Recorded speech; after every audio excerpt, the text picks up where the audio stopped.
Om Vasudeva Sutam Devam Kansachanuramardanam Devaki Paramanandam Krishnam Vande Jagadgurum.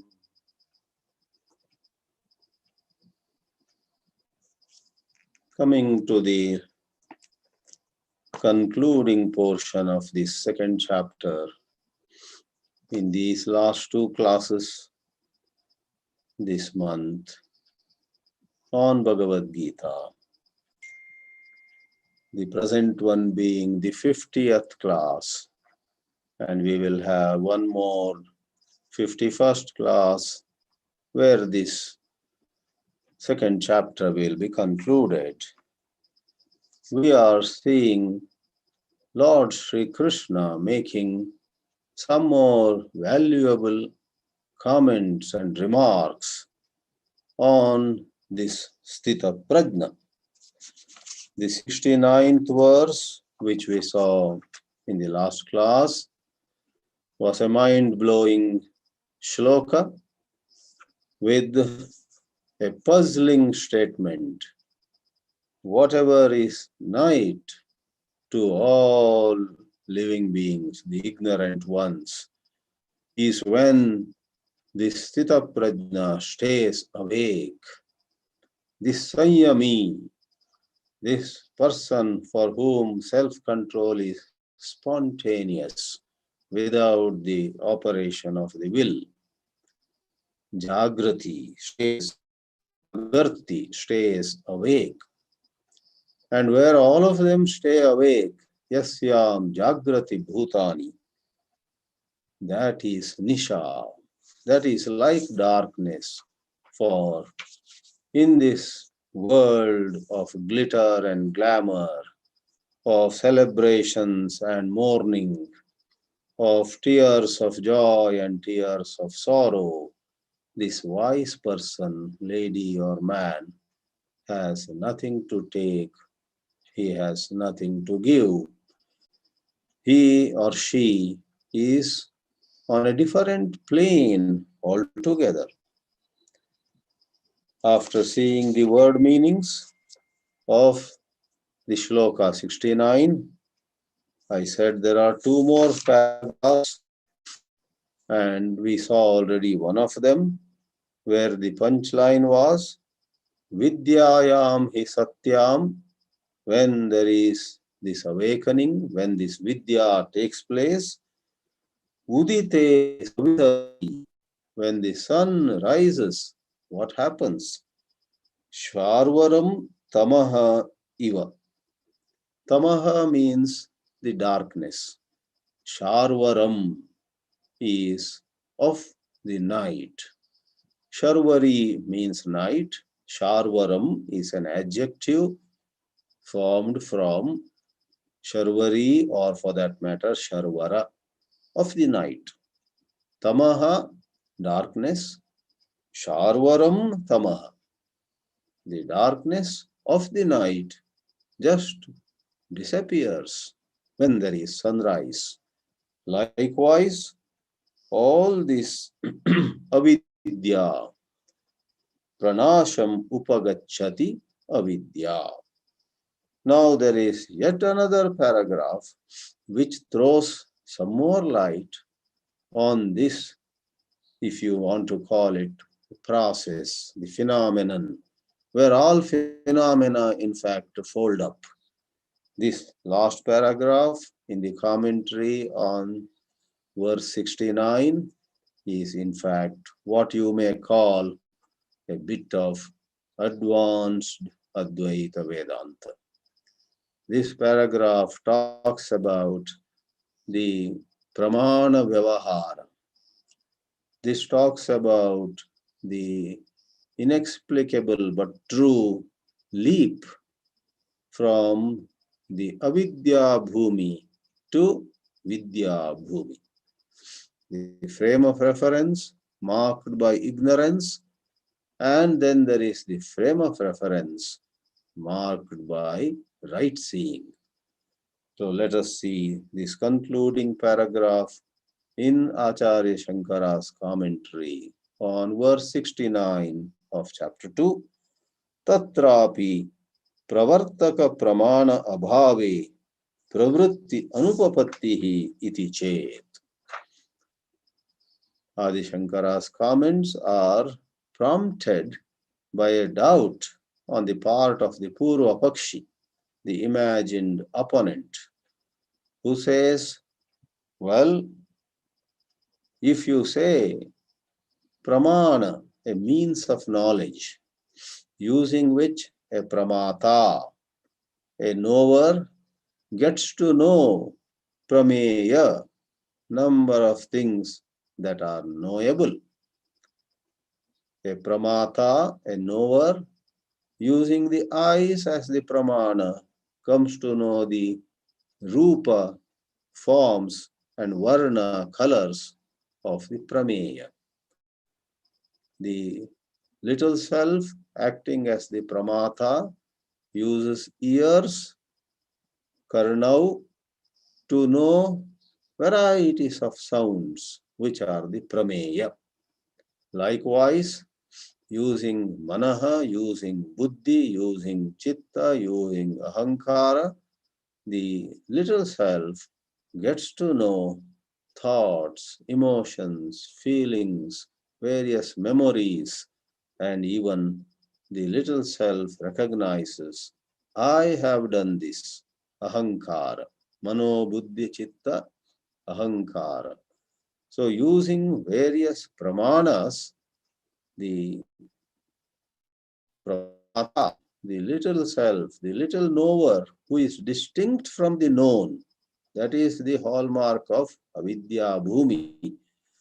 Otherwise, Shastras talk of the 6 pramanas: pratyaksha pramana, anumana pramana, inference, upamana, comparison, arthapatti, presumption, anupapatti, rather, uh, anupalabdhi, knowing something by its absence.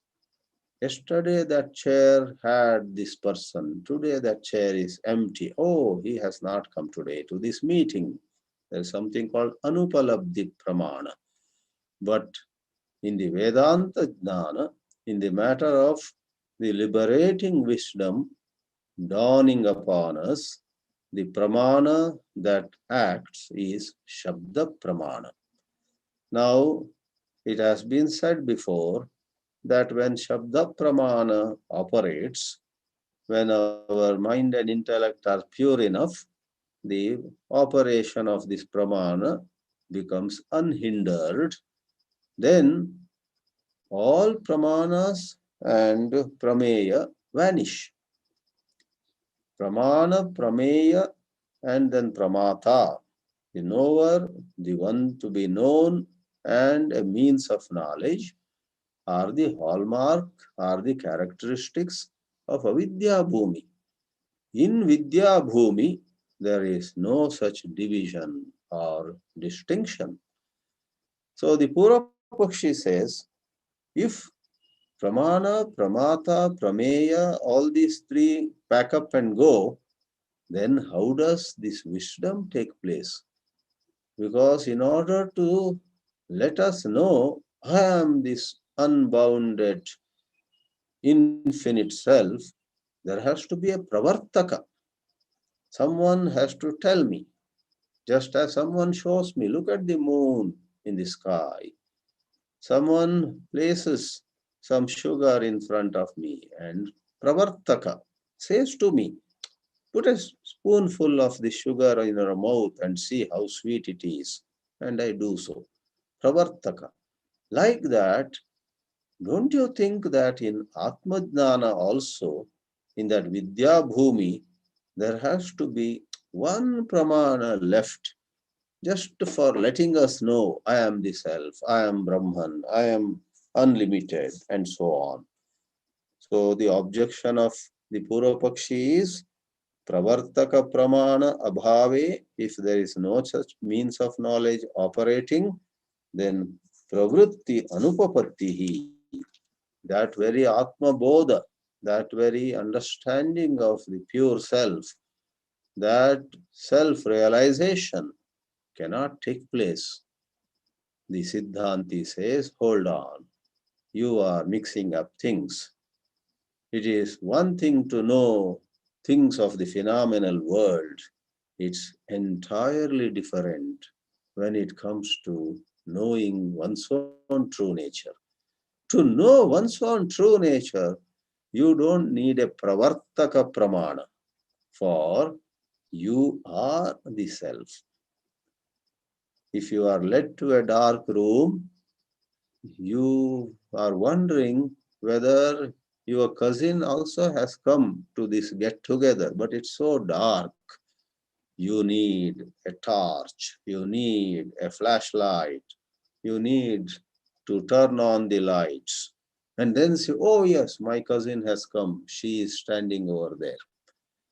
But no matter how dark that room, that hall is, do you need a flashlight or some other source of light to know you have entered the hall?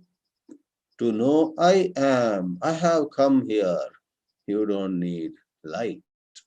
Likewise, Shankara says, na swatma vishayatvat atma jnanasya. In Vidya Bhumi, where this Sanyami is, Sanisha Pashyato Munehe, called Muni, Tasyam Jagarti Sanyami, called Sanyami. This is Sita Prajna is in a state, and for him or for her, in this matter of Atma Jnana, no pramana is required. Swatma Vishayatvat, for it is about one's own existence, which is self-evident. Therefore, all that is needed is the dismissal of, on one hand, the objects, on the other, the sense of I am the knower. I am the knower separate from the objects. That idea has to be dismissed.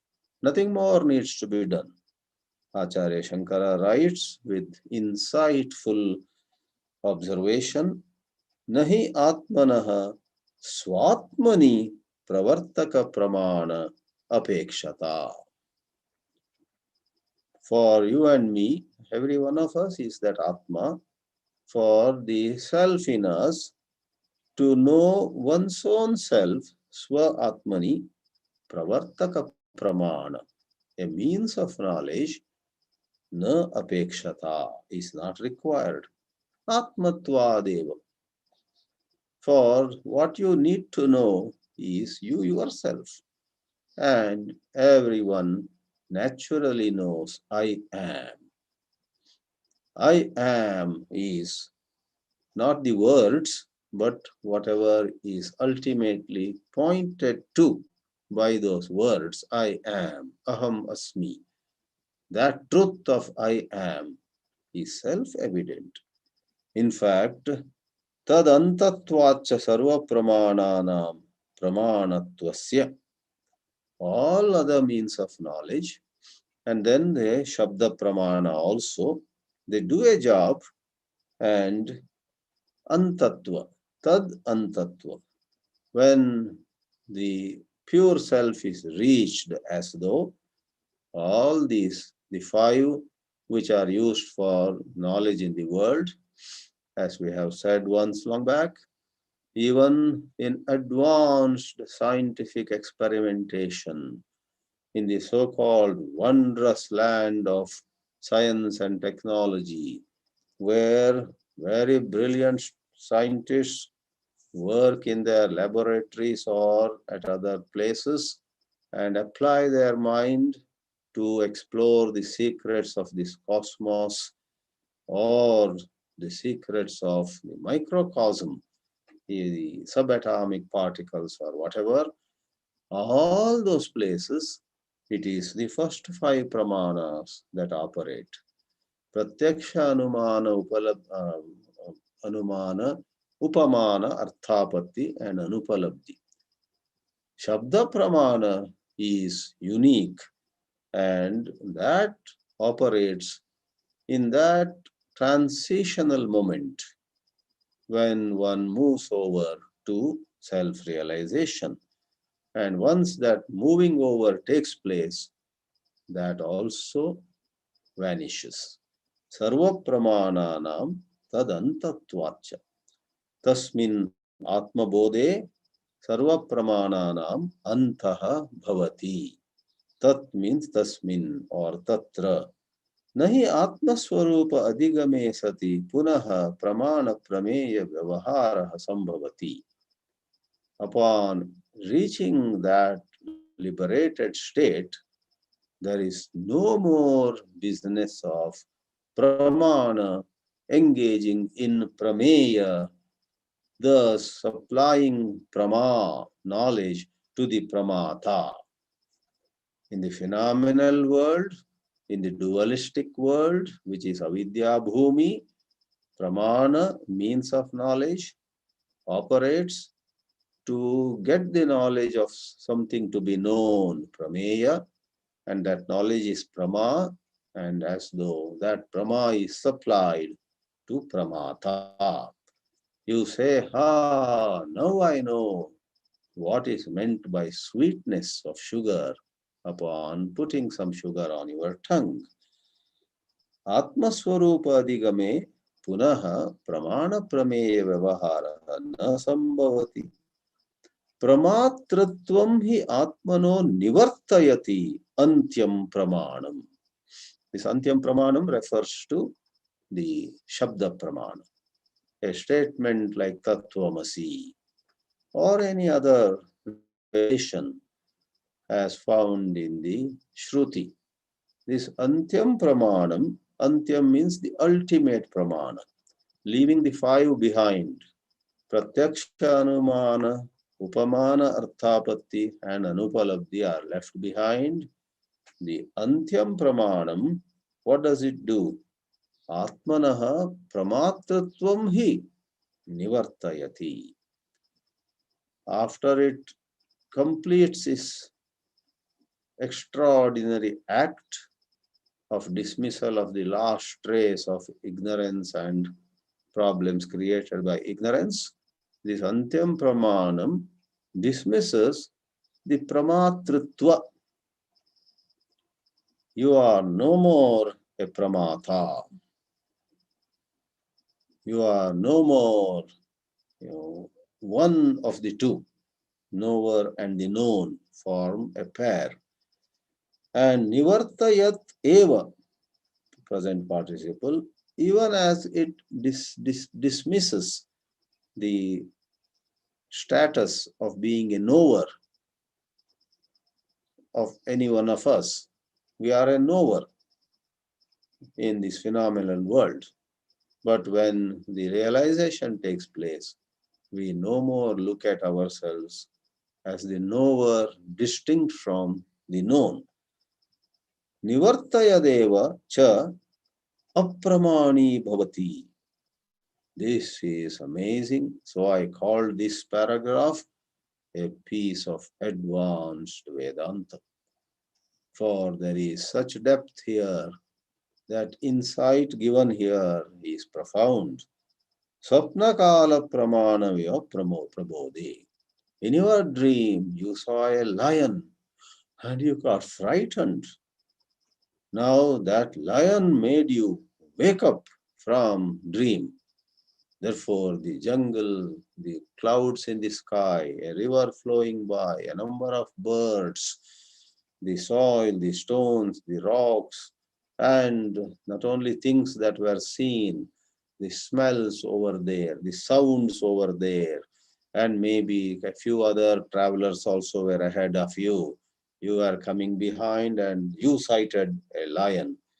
So the other passengers, and they were talking and you were hearing that.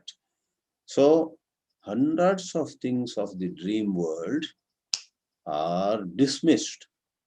When the lion appears in your dream and you wake up, the question is, does the lion remain after you wake up?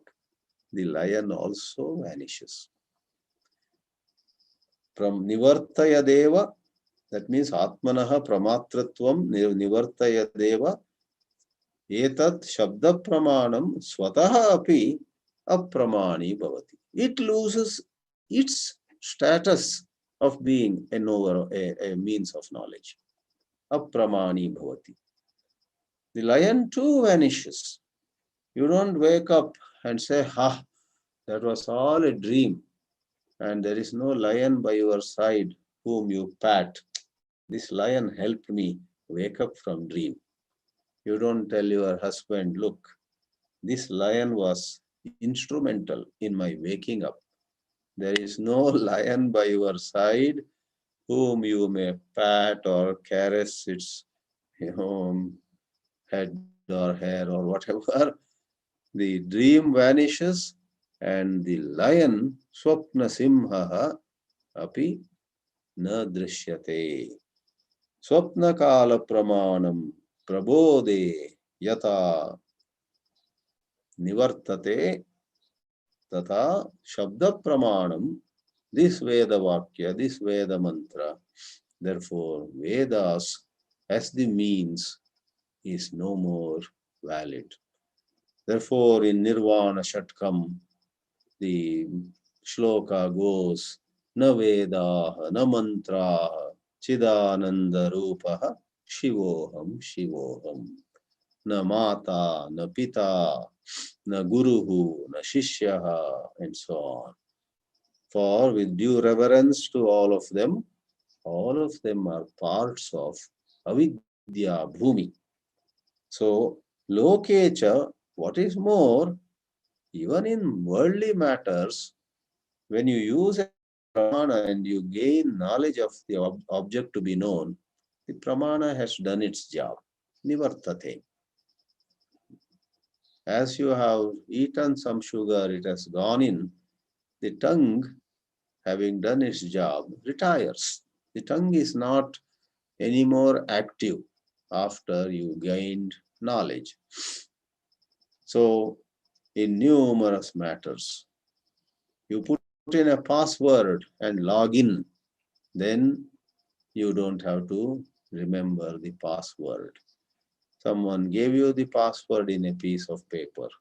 Username, password, and then you entered. You can even crumple that little piece of paper where the password was written, throw it away.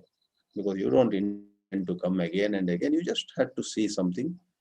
Thus, having done the job, you throw away the password. Having done the job, in worldly matters also, the pramana takes a back seat. Here too, the Shabda pramana goes away. Pramana, prameya, pramatra, rahita, sthitihi or nishta is the topic here. Tasmad na atmavidaha karmani adhikara iti siddham. And a very important result of all this understanding is when you know yourself as the pure self, you neither need to do any karma, agnihotra and other, or for that matter, laukika karma, buying, selling, and so on, nor should you be engaged anymore in that. Adhikara is twofold, we have said a number of times. Adhikara has two aspects, what you may do and what you ought to do. If you have even a trace of avidya left in you, you may buy a house, you may sell a house, you may invest, and many such things. And you ought to. For as long as there is avidya, you better be a little active in the world. Otherwise, where your next meal will come from can also be jeopardized. Therefore, anatma vidaha, those who don't know the pure self, karmani adhikaraha bhavati, they must do karma, they can do karma. Karma kartum tesham adhikaraha asti, and they got to do. In this way, Shankara supplies fresh precious insights into the actual role of Vedanta Shravana. Therefore, the Shastra declares that Tattvamasi and a host of such statements are the primary means to self-realization.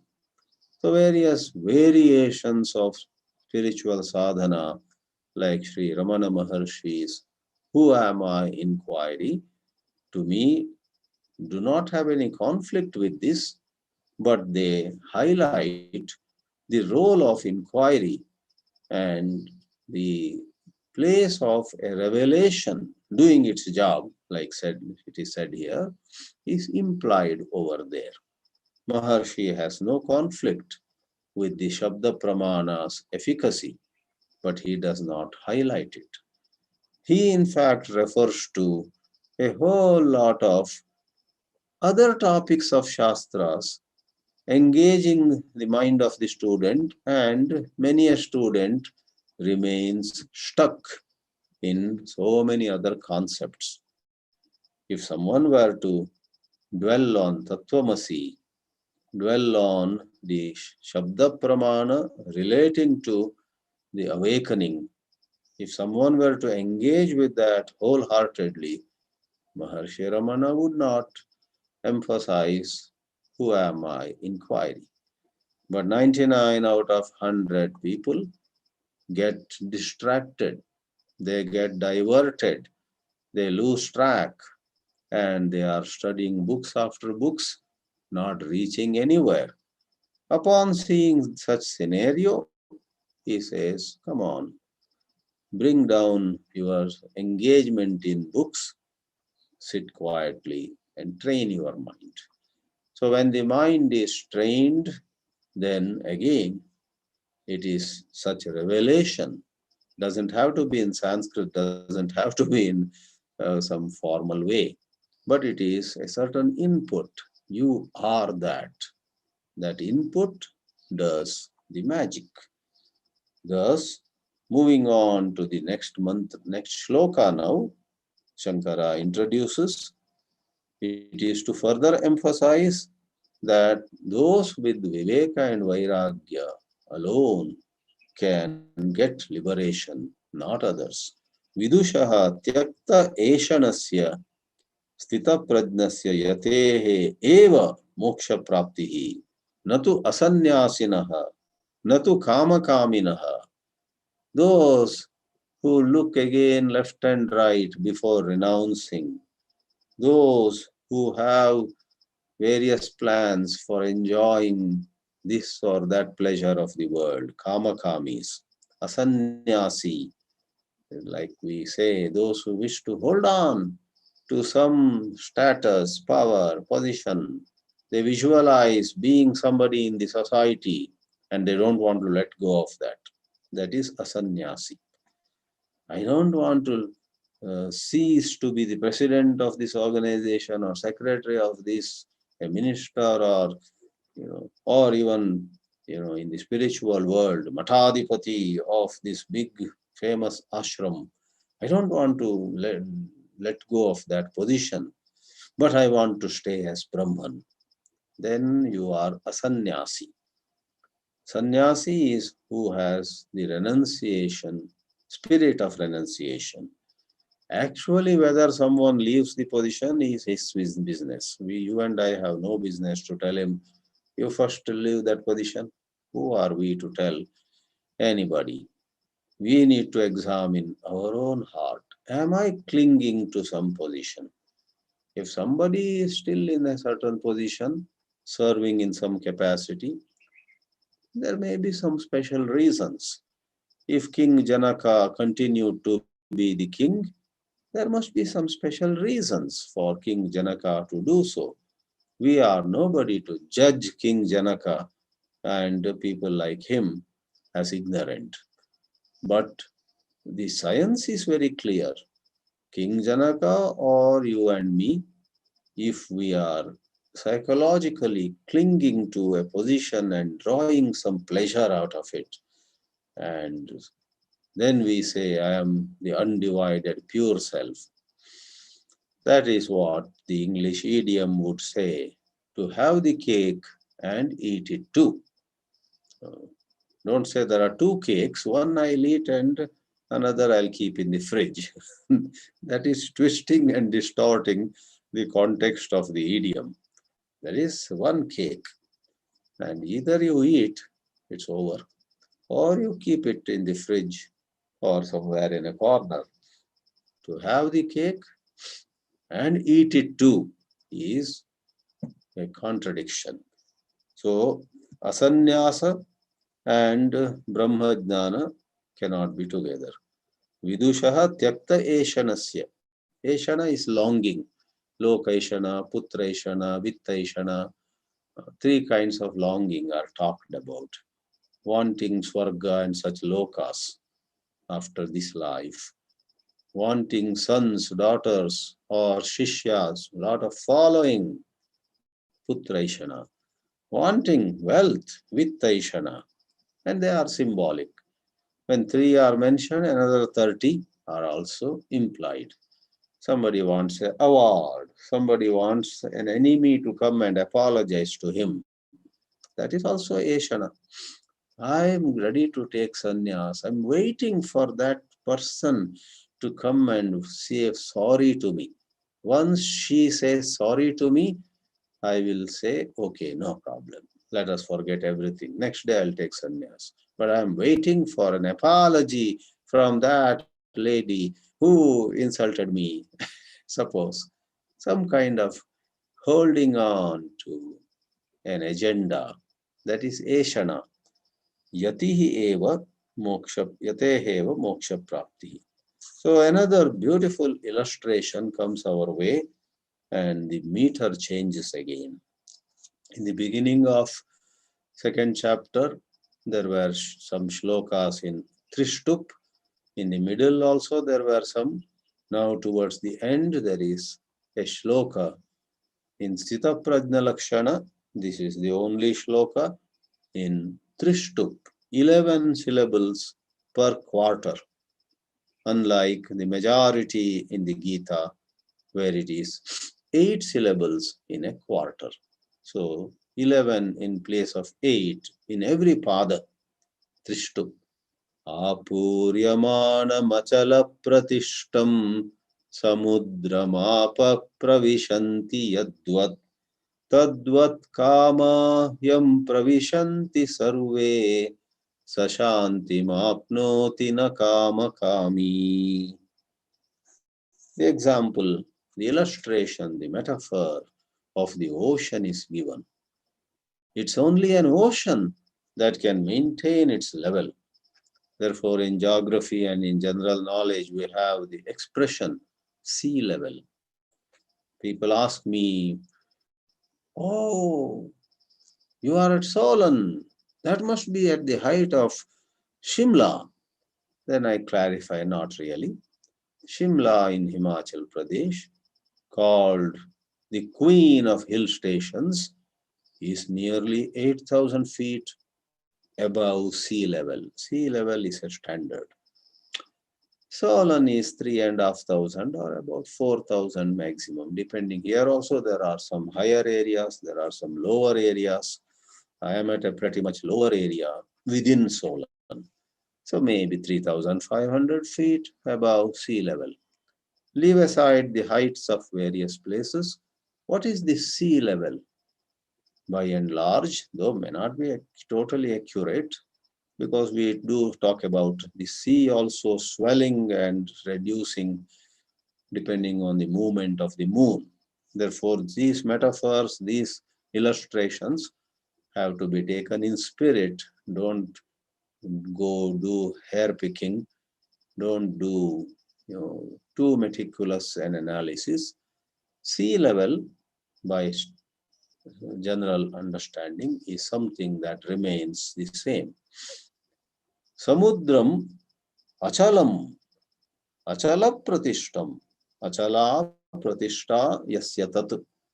Samudra is one which has, or samudra may be masculine, achala pratishta yasya saha, sa samudraha, tam samudram apaha. Apaha here is nadyaha, rivers, enter, pravishanti. So many rivers bring millions of gallons of water into the ocean, and yet the sea level remains the same. And another time, all of them will be drawing water from the sea. Then also the sea level, by and large, remains the same. All right, that is the illustration. Likewise, it is the sthita prajna, tadvat. Somewhere else it is yatha tatha. Here it is yadvat tadvat. So yadvat, just as an ocean maintains its level, this Sanyami, this Muni, this Stita Prajna, this Stita Dhihi maintains her or his equanimity. Then what happens when attractive objects come your way? Attractive gold, attractive objects, attractive people, and so on. A 1-minute humorous video came to me yesterday over WhatsApp. A patient comes to the cabin of a doctor and he says, from yesterday I am not unable to straighten myself up. He is become a hunchback. He is unable to straighten himself up. And the doctor says, never mind. He calls a very pretty nurse from the hospital. And the nurse comes to the door of the cabin. And this person who has become a hunchback is able to see the feet of the nurse, the young lady. And he is very curious to know who is this. He lifts his head, further lifts his head, straightens up, and sees that young, pretty nurse. In the process, he has become straight. He cannot believe. He looks at the doctor. Doctor, I thought nothing can cure my curved nature, my body being curved. How come I straightened up? The joke ends with the doctor saying, just as there is homeopathy, allopathy, this is called nursopathy. A pretty nurse comes and you who could not lift your head, straighten up and now pay my 100 rupees fee and get out of here, says the doctor. Of course, all cooked up and enacted by somebody. So we say, attractive gold, women or handsome men and positions, powers and glamour, felicitation, sanman, honor, so many things, depending on what weaknesses people have. Some people have such weakness for wealth, they don't care for anything.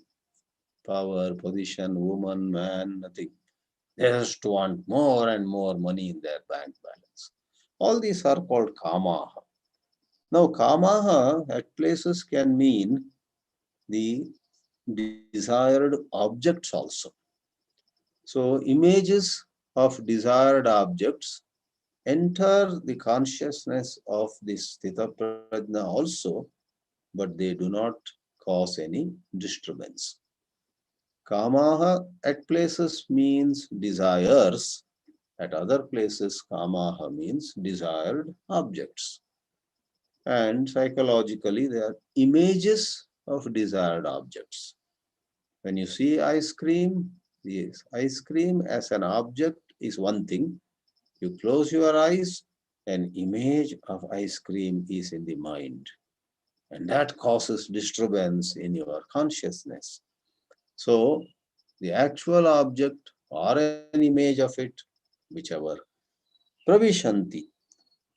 But like the samudra, this lady, Sthita Prajna, remains equanimous. Sa shanti mapnoti. She attains peace, na kama kami. Kama kami has two parts, kama, kami. The first part, kama means objects, kami means the desirer. The desirer of various desirable objects will never attain peace. Explaining in a simple manner, Adi Shankara writes, Apuryamanam. This is present participle passive. Being filled again and again from all directions, adbihi, nadibihi, by various rivers. The sea remains achala pratishtam. Achalataya pratishta. Pratishta means avastitihi yasya. Tam. Yes, samudra is masculine, therefore tam. Saha. So achalataya pratishta avastitihi yasya saha. Achala pratishtaha tam. Achala pratishtam samudram. Apaha sarvatogataha, coming from various directions. Pravishanti. But then this enlightened person, he says swatmasta. She is so established in her own pure self. Avikriyameva santam. Therefore she remains without any vikriya. That makes her a true saint. Not just having bookish knowledge, but this lady is avikriya, swatmasta. Tadvat kamaha. In other words, even where there are tempting objects around, Vishaya Sannidhau api, as Bhashyakara says.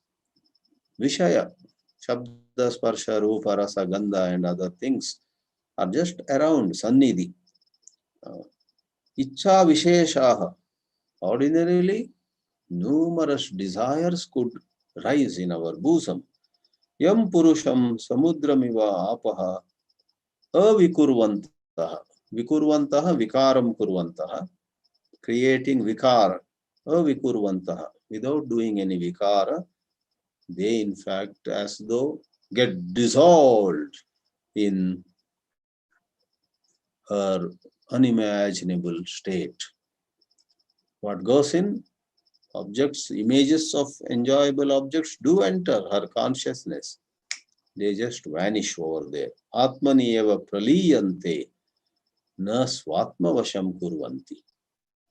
In the case of ignorant people, a desirable object enters the consciousness and enslaves the person. Atmavasham, swatmavasham kurvanti. Very soon, this person is a slave. The person listens to the dictates of the desirable object. While going home, you see some children eating ice cream, and the ice cream enters your mind. Then, rather than reaching home, you stop by Baskin Robbins and buy some or eat there only some ice cream. So, the ice cream, the very picture, the very image of ice cream took you under its control. That's the idea. Then, those who yield do not get shanti.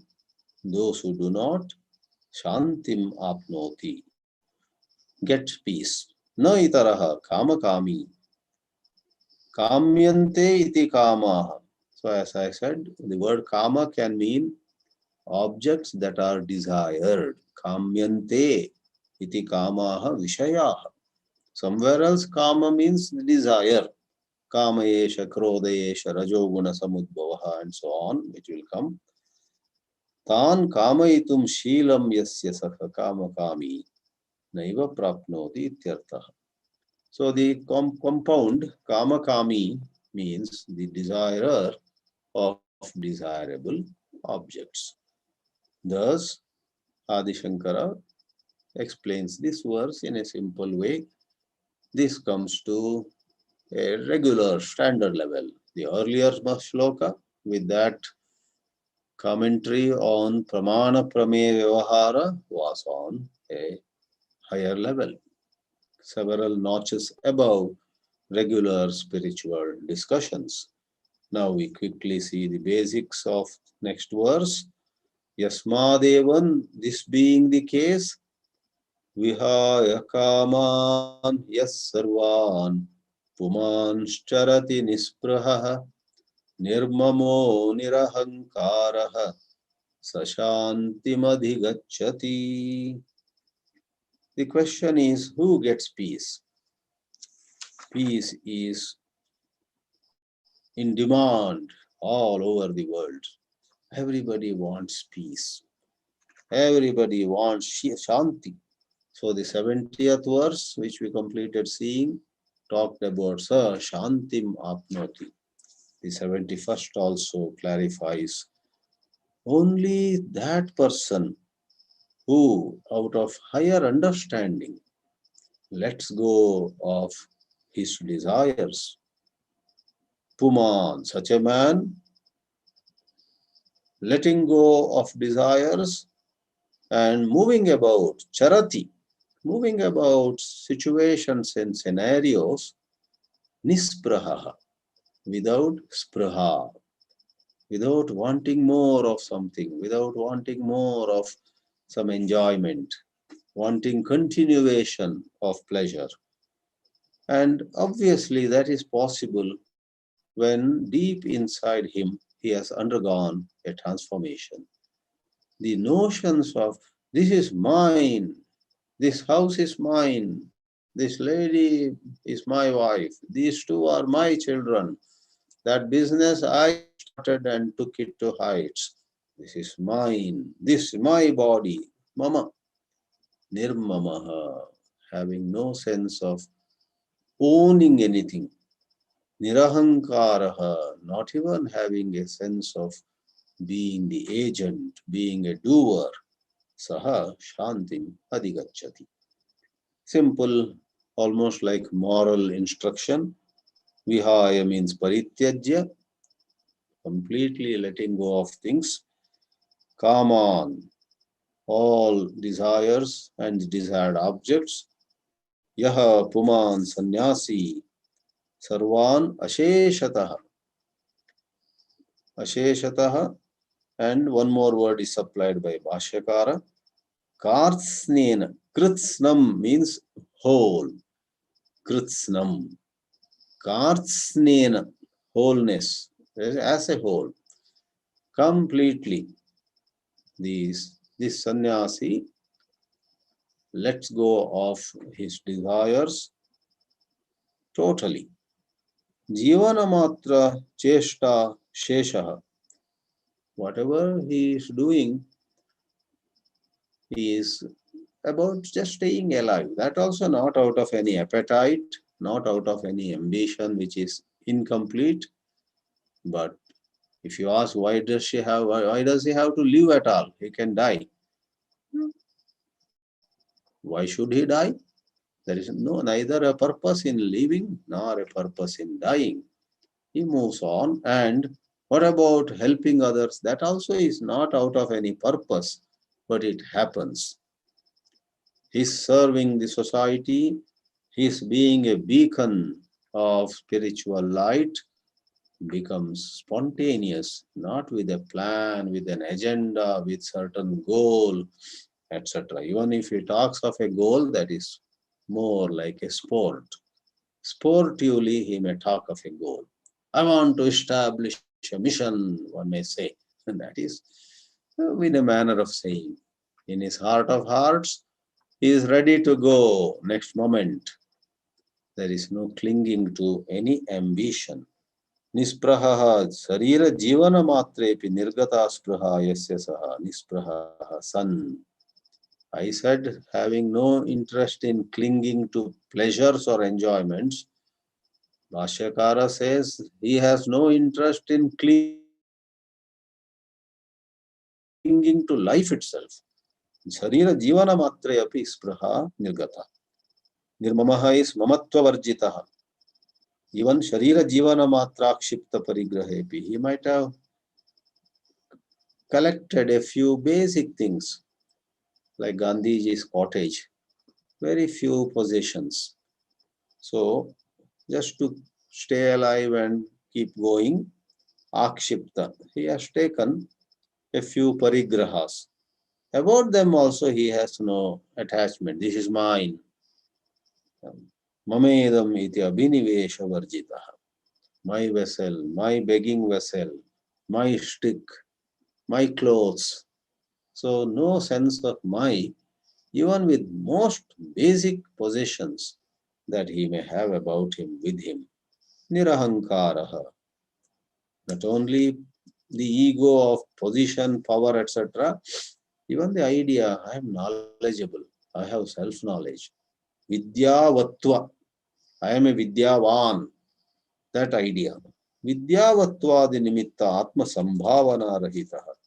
Sambhavana here means thinking well of oneself. He does not think high of himself, even resulting from vidya. Sa evam bhutah sthita prajnaha brahmavit. All this is possible only if one knows Brahman. Shantim. Sarva sansara dukkha uparama lakshanam nirvanakhyam adigacchati. On one hand, it is marked by uparama, the cessation of all sorrow of sansara, this worldly life. All sorrow ends for him. On the other, this is what they call nirvana. The word nirvana appears in the next shloka. We will explain the word nirvana then. But today, nirvana is a well-known name for liberation, used much by Buddhists too. Nirvanakhyam shantim adigacchati prapnoti brahma bhuto bhavati tyartha. Such a person, really speaking, is one with Brahman. It's not that he attains Brahman, he becomes Brahman. Brahmavit brahmaiva bhavati is the popular statement that goes around. Knower of Brahman becomes Brahman. With this, 71 out of the 72 verses of this chapter 2 are completed. In the last class in this series, next session, 51st session, we will not only see the 72nd or the last verse of Dvitiya Adhyaya, but make some concluding comments. Then we will be having a month-long break to restart Bhagavad Gita in first week of August. But next Tuesday evening in the west or Wednesday morning in the east, we will have a class. Om Namo Bhagavate Vasudevaya.